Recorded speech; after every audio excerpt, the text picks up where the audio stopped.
एक पुरानी कहावत है, पिंजरे खोलने का क्या फायदा जब उड़ना ही ना आता हो। कुछ ऐसी ही परिस्थिति रही है भारत में जनजातीय समाज की।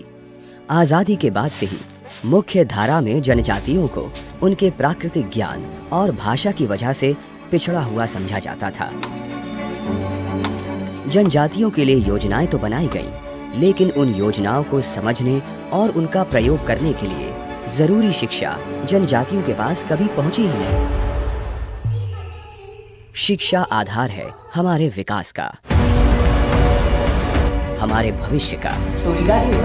शिक्षा नए द्वार खोलती है, नए अवसर प्रदान करती है, नई क्षमताएं उभारती है। अब जनजातियों के संसाधन बढ़ाए जा रहे हैं। उनकी समस्याओं को समझते हुए स्पेशलाइज्ड डिसेंट्रलाइज्ड शिक्षा उनके गांव तक पहुंचाई जा रही है, जिसकी वजह से अब वे उड़ने के लिए तैयार हैं।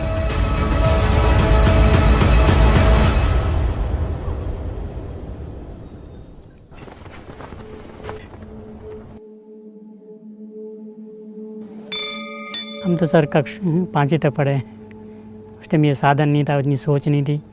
फादर से भी गरीब थे, इसलिए हम नहीं पढ़ पाए। तभी दोष किसको दें समय का परिकल्पना जी। हम चाहते थे कि हमारे बच्चे थोड़ा बहुत आगे जाएं, कि हमारे जैसे थोड़ा ये कि हम चाहते थे, हम भी पढ़ना चाहते, बहुत शौक था पढ़ने का, लेकिन बहुत सारे बच्चे थे इसलिए पढ़ा नहीं पाए।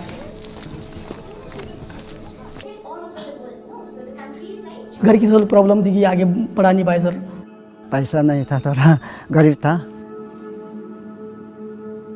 गांव की स्थिति समझकर, घर की स्थिति समझकर परिवार वालों ने सोचा कि नहीं यार, ये पढ़ेगा तो मेरा घर का काम कोई करेगा नहीं। नहीं पढ़ना चाहता था, लेकिन घर की स्थिति के कारण जब पढ़ नहीं पाया। सर जब शिक्षा नहीं मिली थी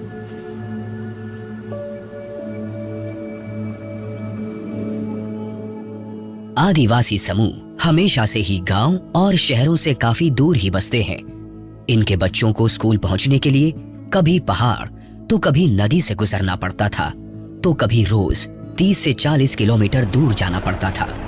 यहाँ के बच्चे सपने तो देखते थे, लेकिन उसे पूरा करने का उनके पास कोई रास्ता नहीं था।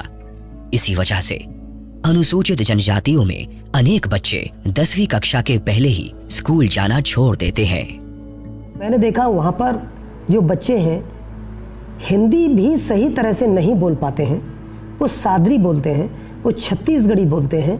तो उनको समझाने के लिए जब मैंने देखा कि वो मैथमेटिक्स के और इंग्लिश 2 विषयों के डर से वो स्कूल छोड़ करके चले जाते हैं, ड्रॉप आउट का रेट बहुत बड़ा था। इन्हीं समस्याओं और बाधाओं को दूर करने के लिए एकलव्य मॉडल रेजिडेंशियल स्कूल यानी EMRS की शुरुआत हुई। The tribal students एक opportunity नहीं मिल रहा था to get a good public school education. So because of that, EMRS schools were established to give tribal students एक opportunity to experience public school education. जब सब शुरू हुआ था, हमारा स्टाफ बहुत कम था at that time. उस समय हम लोग 4 टीचर थे। मेरे पास मात्र 13 टीचर थे। स्टूडेंट्स भी बहुत कम था। 46 बच्चों का एडमिशन हुआ था। बिल्डिंग कुछ नहीं था। एक बहुत बड़ा गैप था और उस गैप को भरने के लिए मुझे अथक प्रयास करने पड़े। बिल्कुल नई स्कीम, कोई गाइडलाइंस नहीं। There was no land, nothing. Infra की बहुत बड़ी प्रॉब्लम थी। 10-12 पीस डेस्क बेंच था, एक टेबल था।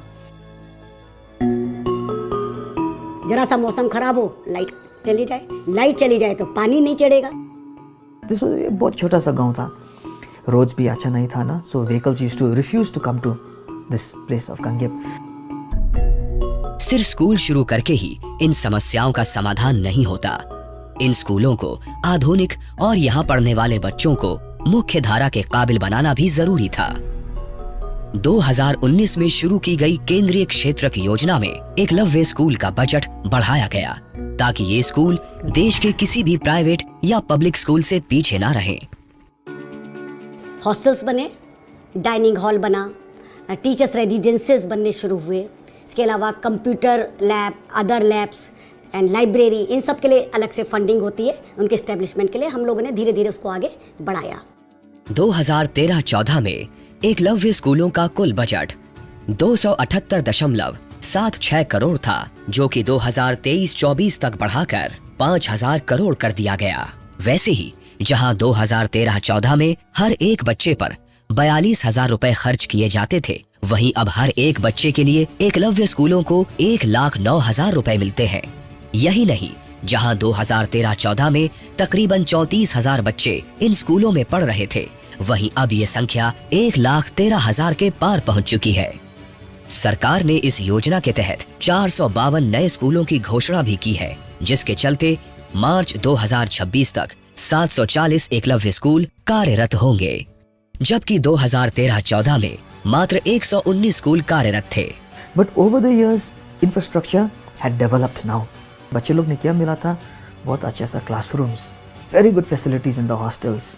Now बच्चे लोग वो experiencing a kind of a luxurious life also. क्योंकि अभी classrooms में हमारा क्या है? Everything is digital learning. बच्चों के खेलने के लिए मेरे पास पूरी आधुनिक व्यवस्थाएं हैं। मेरी क्लासेस जो चौक से लिखते थे, आपने देखे होंगे, सभी स्मार्ट क्लास है। अब देश के कई एकलव्य स्कूलों में स्मार्ट क्लासेस हैं। तकरीबन 29,000 करोड़ रुपए इस योजना को प्रदान किए गए हैं और इसके तहत 38,000 टीचर्स और स्टाफ नियुक्त किए जाएंगे। पुराने स्कूलों के नवीनीकरण के लिए 5 करोड़ रुपए प्रत्येक स्कूल को दिए जा रहे हैं और नए स्कूलों का कंस्ट्रक्शन बजट भी लगभग 3 गुना करते हुए इसे 12 करोड़ से लगभग 38 करोड़ किया गया है। पहाड़ी और दूरस्थ क्षेत्रों में बजट 16 करोड़ से 48 करोड़ किया गया है। लेकिन इमारतें खड़ी करने से इंसान खड़े नहीं हो जाते। अभी भी टीचर्स और सरकार के सामने कई समस्याएं थी। इन स्कूलों में आने वाले बच्चों में आत्मविश्वास की कमी थी और इनके संकोच के कारण इनकी प्रतिभाएं जानना काफी मुश्किल था। सबसे अलग थलग रहने के कारण इन्हें बाहरी दुनिया का कोई अनुभव नहीं था। गांव में रहे हैं सर, तो ज़्यादा कुछ पता नहीं था। मतलब सारी चीज़ें यहीं पे सीखी है सर हमने, हर चीज़, बोलना भी सर यहीं पे सीखा है। मेरे को तो बचपन में होता था, कोई मेरे से पूछता था नाम कि तुम्हारा नाम बता दो, मैं डर जाती थी, रो जाती थी।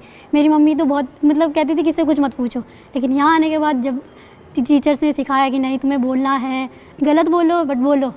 बच्चे लोग का ड्रीम्स इतना छोटा था actually, they had no courage to think हम ये कर सकेगा, यू नो, लाइक दैट। बहुत छोटा छोटा था। अपने अंदर एक डर ही रहता था कि अगर मैं कुछ बोल दूंगा तो वो गलत हो जाएगा, फिर इसलिए कुछ नहीं बोलते थे। हर जनजाति और क्षेत्र के बच्चे अलग थे, उनकी समस्याएं अलग थी और उनकी जरूरतें भी अलग थी। तभी इनकी जरूरतों को समझते हुए और इनको अपने परिवेश के हिसाब से शिक्षा देने के लिए हर स्कूल को नई तकनीक अपनाने की और नए तरीके अपनाने की स्वतंत्रता दी गई। और हमको मालूम था that normal education system was not the answer.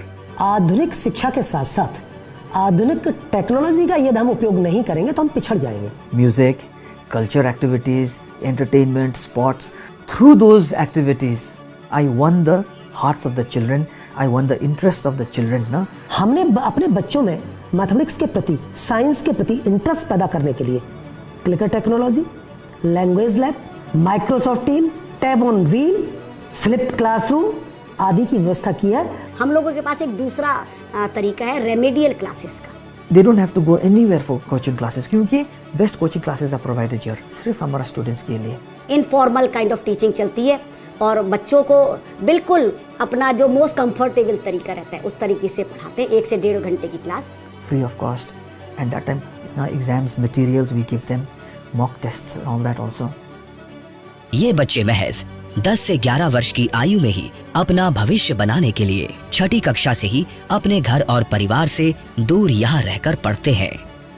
घर पर शिक्षा का उचित वातावरण न होने के कारण इन बच्चों को अपना भविष्य संवारने के लिए उचित मार्गदर्शन नहीं मिल पाता था।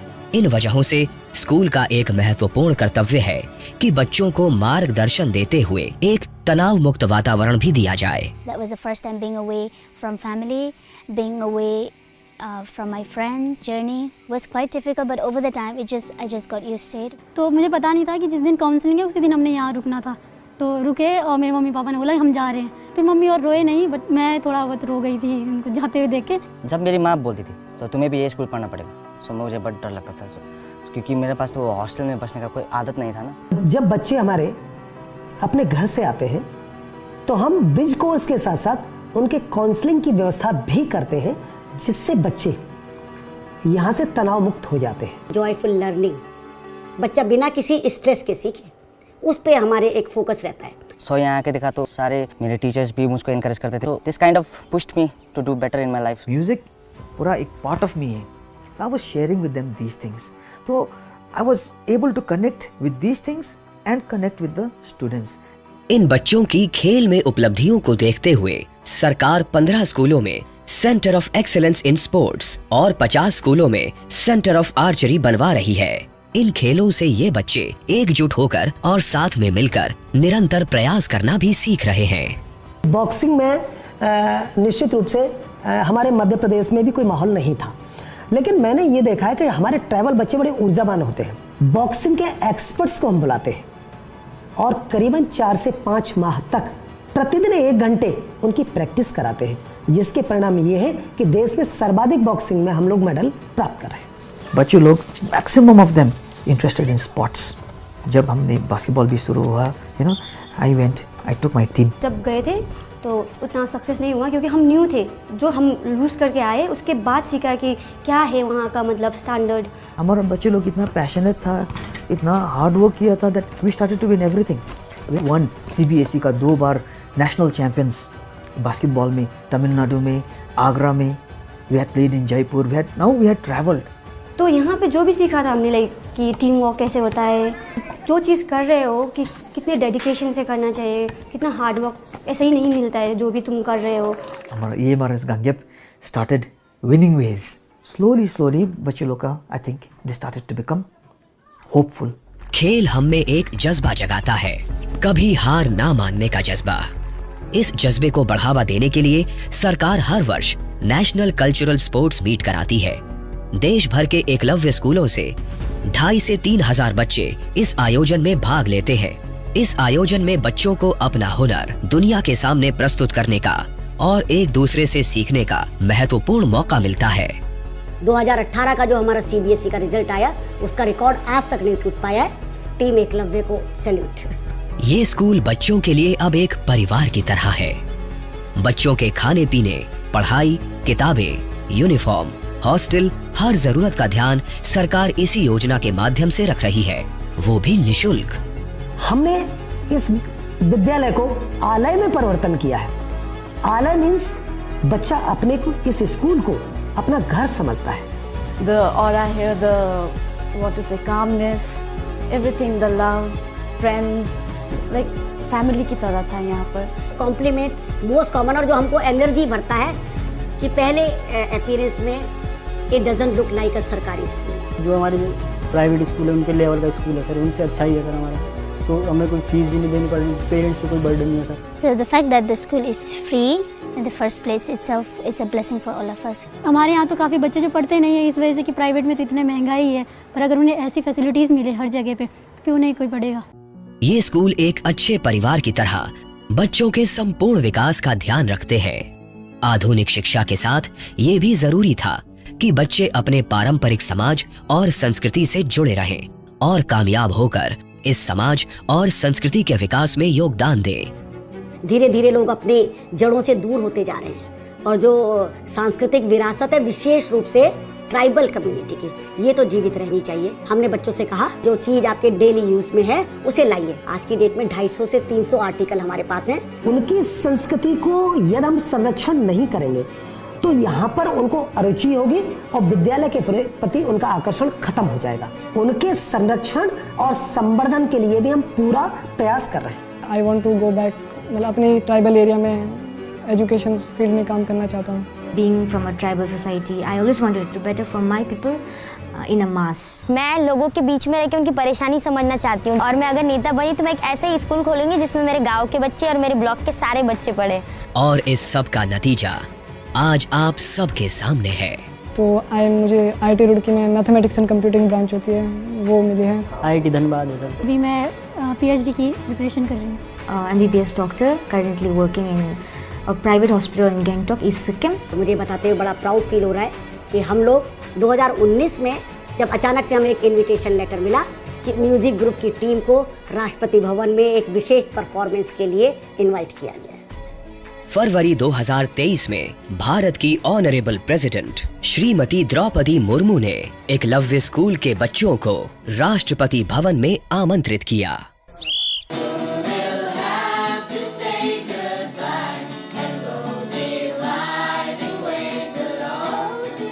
10 से 12 बच्चे हो चुके हैं, 100 में से 100 नंबर लाए हैं। 2022-23 में लगभग मेरे 16 छात्रों का चयन JEE और मेडिकल में हुआ है। I am so proud, so happy that हमारा स्कूल से बहुत सक्सेस स्टोरीज